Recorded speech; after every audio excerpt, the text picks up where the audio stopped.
meus amigos, será que teremos surpresas na Copa do Brasil? Porque na primeira perna das quartas de final foi mais ou menos tudo dentro do planejado. Mais ou menos. Teve coisa que não foi, não. Nunca pensei em ser perfeito, mas vou correr pelo direito. Fala, moçada, beleza? O Bruno Formiga na área, nada mais, convidando você a se inscrever no canal, tocar a notificação, deixar seu like, seu dislike, comentário, deixar um áudio também, compartilhar com a galera e também não fazer nada, só assistir o conteúdo até o fim, é show de bola. Eu esperei todos os jogos das quartas terminarem para fazer um apanhado geral sobre o desenho para os jogos da volta e quem está com vantagem, quem não está, quem está com o pé na semifinal, se tem favorito já olhando para título e como foram os jogos, vou tentar pincelar um por um aqui, foram jogos bem interessantes até, assim, do ponto de vista da emoção, de gol no final, de muita batalha.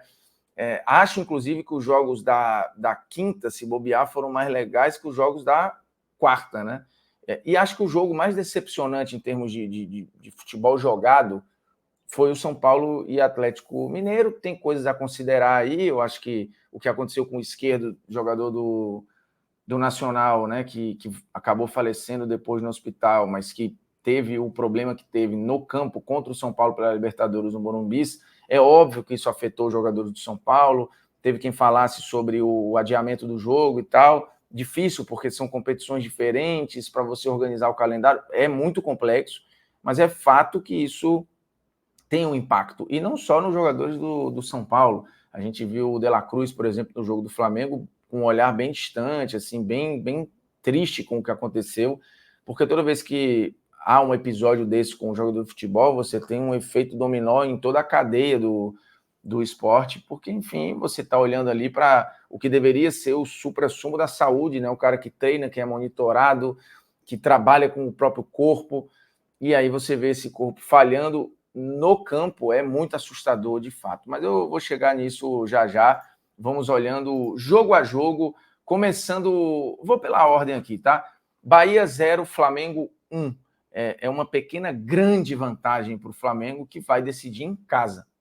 Isso só depois da data FIFA. Então tem tempo de recuperar jogadores, tal, de tentar voltar um pouco para os trilhos. O Flamengo não tem feito grandes jogos e não fez um grande jogo contra o Bahia, do ponto de vista ofensivo.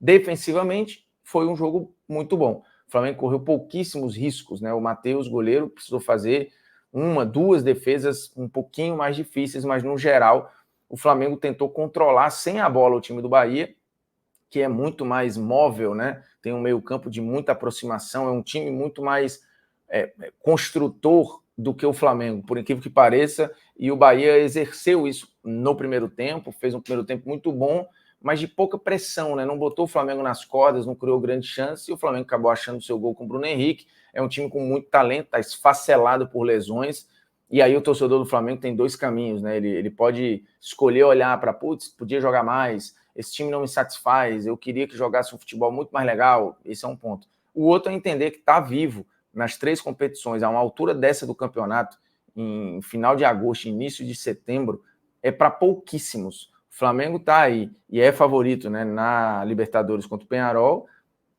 por ter a vantagem de decidir em casa e ter mais elenco. Ele é favorito contra o Bahia nas quartas da Copa do Brasil e continua brigando pelo título brasileiro lá em cima. Então, assim, isso é para poucos. E o torcedor do Flamengo precisa escolher qual a batalha ele quer abraçar, né? Se ele quer ficar nessa reclamação constante ou se ele quer entender que, putz, com o contexto aqui, tá bom. O time tá competitivo, tá seguro e tal. É verdade, repito, podia jogar um jogo mais solto e tal, mas acho que esse jogo mais solto não virá esse ano, com a quantidade de lesões, com aquilo que o Tite entendeu que deu certo. Acho pouco provável que você veja um Flamengo diferente do que tá aí. Mas é um time que perde pouco. É um time difícil de ser batido, é um time que não toma gol toda hora e resistiu ao Bahia na Fonte Nova. E leva uma vantagem importantíssima para decidir em casa. Porque, de novo, vai ter tempo e vantagem de um gol. Isso é muito grande na Copa do Brasil, né? Lembrando que quem levou vantagem, levou no máximo um gol de vantagem, né? Não teve ninguém largando aqui com folga para os jogos da volta. São Paulo e Atlético Mineiro tem todo o contexto que a gente explicou aqui, né, do abalo emocional dos jogadores do São Paulo e tal, mas foi um jogo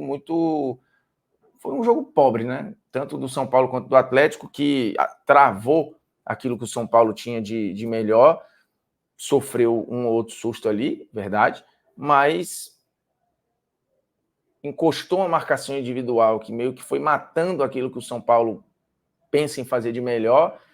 O São Paulo não tinha o seu treinador no banco, né, para variar.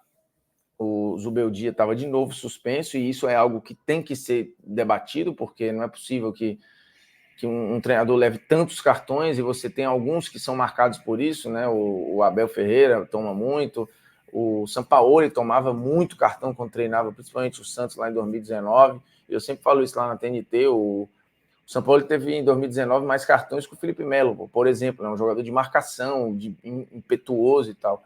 Então isso tem que ser levado em consideração, porque isso prejudica o time. E o São Paulo fez uma substituição só, e tirou o Rato na reta final do jogo, porque não estava 100% fisicamente. O Luciano fez um jogo muito ruim. O Galo, acho que assim, um jogo muito racional, abdicou do jogo, do seu DNA um pouco, e entendeu que ali era um jogo para resistir e para anular o São Paulo, e conseguiu, e foi premiado no último lance do jogo, quase com o gol da vitória. Era um jogo para empate, mas o Atlético vai decidir em casa com uma vantagem. Então, assim, o São Paulo daqui para lá, não sei qual energia ele vai jogar na Copa do Brasil, mas a vantagem do Atlético, ela é gigantesca. Gigantesca, não só porque, de novo, assim, tem um elenco mais talentoso, mas vai decidir em casa num cenário muito hostil, tudo indica que esse jogo já vai ser no estádio do Galo, né, com um gramado bom e tudo. Vamos para Vasco e Atlético Paranaense. O Vasco conseguiu mais uma virada, e aí é bom lembrar, desde que o Paiva assumiu, nenhum time no futebol brasileiro conseguiu tantas viradas como o Vasco. O Vasco melhorou seu percentual de aproveitamento nos últimos jogos. O Vasco fez um jogo muito guerreiro, né? Tomou 1-0 ali, mas continuou martelando. E aí fez o gol com o Pumita, e depois a virada com o Hugo Moura no final, mais um gol no final. O Atlético Paranaense tomando mais um gol na reta final, né? Ou tomando um empate ou uma virada numa reta final. Em parte foi isso que derrubou o Cuca lá no início, lá atrás. Não só isso, né? Ele tinha uma relação já desgastada com uma galera ali e tal, mas é fato que o Atlético vai precisar correr atrás no jogo em casa. É uma vantagem mínima para quem vai decidir fora. Assim, você vê aqui, putz, mas como assim? O Vasco tem um gol de vantagem, o Flamengo e o Atlético também. Só que o Flamengo e o Atlético decidem em casa, e eles têm muito repertório. Atlético e Vasco, o Vasco vai decidir fora, com um time que tem oscilações, mas acho que deu até uma estabilizada de uns 4 jogos para cá, e o Atlético é uma gangorra, assim, né? A gente nunca entende que furacão é esse que vai jogar.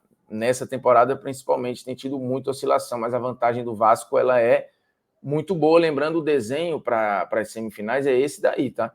Se o Vasco passar, olhando para o cenário de hoje, a gente teria um Vasco e Atlético Mineiro e um Juventude e Flamengo na semifinal. E por falar em Juventude e Corinthians, o Juventude jogando em casa levou uma vantagem pequena, mas levou para decidir na casa do Corinthians. O Corinthians não fez um jogo horroroso, mas em determinado momento foi para o desespero. Era um jogo possível com a equipe reserva, e o time do Juventude, e não é de agora, já até antes da mudança de treinador, ele é um time bem treinado, e fez um jogo melhor do que o Corinthians desde o começo, e fez 2-0, o que era uma vantagem assim fantástica, né, para o Juventude, viajar depois a São Paulo com essa gordura.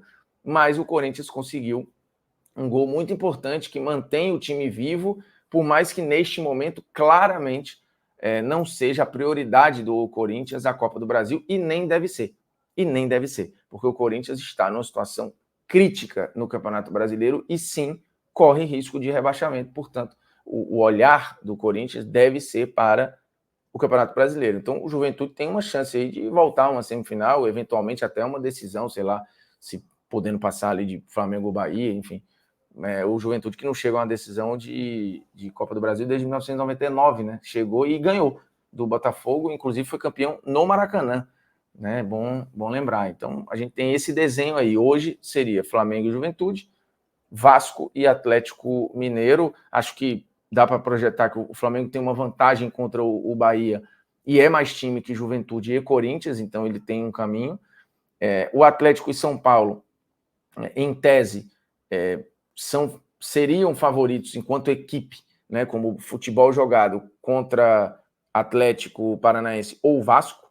Então você tem aqui São Paulo e Atlético com uma vantagem, e nesse momento o Atlético com a vantagem real contra o time do São Paulo. Mas, de novo, o Atlético com um time de muitas oscilações, que fez um jogo, acho que, inteligente contra o São Paulo, mas passa longe ali de ser o Galo que joga de acordo com a quantidade de talento que tem. Dito isso, uma bela reta final de Copa do Brasil. Qual é a sua aposta? Tem um pitaco para campeão ou não? Eu tenho, mas vou guardar para as semifinais.